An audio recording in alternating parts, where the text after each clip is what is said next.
that player trying to shockwave to safety, but Noah going in, getting aggressive.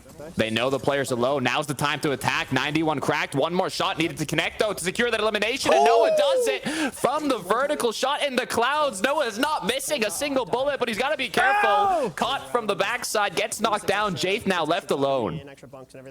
Shields for Jaith are non-existent. He did have those chug splashes, but it's Swearin and Rotten Twinkies who are hiding. It's going to be a 2v1v1. Now a 2v1. It's Jaith versus them. And Twinkies and Swearin make a good play here. They're going aggressive. Shockwaves in. Shotgun out. Jaith doesn't have a lot to work with. Goes for the shockwave. Shots come through. Boom, out of the air he goes. Great way to finish it off. Swearin and his duo partner Rotten Twinkies showing that you don't have to play extra aggressive to secure the VR. All it takes is a bit of patience, and that's exactly what let them pay it off. And precise aggression, right? You called it there the end, Clay. Like they were like, all right, we're gonna be patient. We're gonna get to this final circle. We're gonna get into the 2v1, and now let's go aggressive. They clearly had the shots to back it up. What an end game! I mean, that was thrilling. There was so many great shots there in that final circle. Noah was popping off. I mean, you saw that, Clay. He was not missing a single shot. No, and those shockwaves came in handy for more than just movement, right? At the end there, they can just throw them and scatter everybody. But that ended up being their downfall because they got too aggressive and too separated from each other when those reloads weren't on.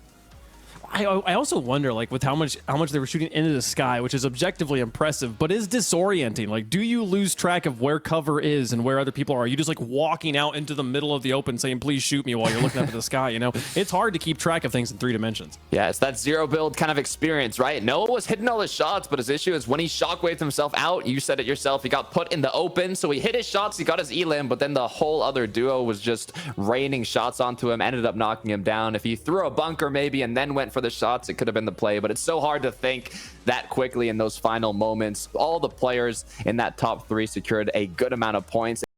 A notable team to point out here on the second page, a team that I don't think we expect to be on the second page here, Clay. Bucky and Cruiser, 2 of the stronger players in this game, having struggling here in game 1. Yeah, I'm unsure if they landed and just didn't get a lot of loot or if they were contested or what ended up happening, but that's like you said, I'm surprised to see them here, but I don't think they'll stay here.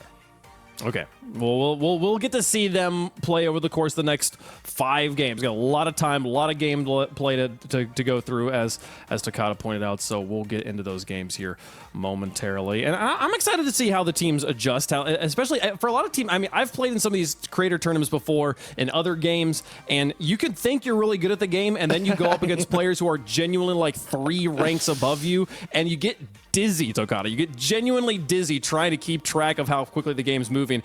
For some creators, Twitch Rivals is a wake-up call where they realize, like, oh, wow, this is how this game can be played. That canon event, the tragic reality when you go against pros in the game you've been playing on stream every day. But what I'm curious is how these players will adjust now from that first match. They know who's dropping in the surrounding area. If they ended up getting eliminated right off the start, they'll know now maybe they've got to kind of change up, not maybe their drop spot, but even where within that drop spot they're deciding to drop at, maybe do a little split drop. So if one of you gets eliminated, you still have the chance to reload back in. I want to see how they kind of adapt, because Fortnite is all about adapting.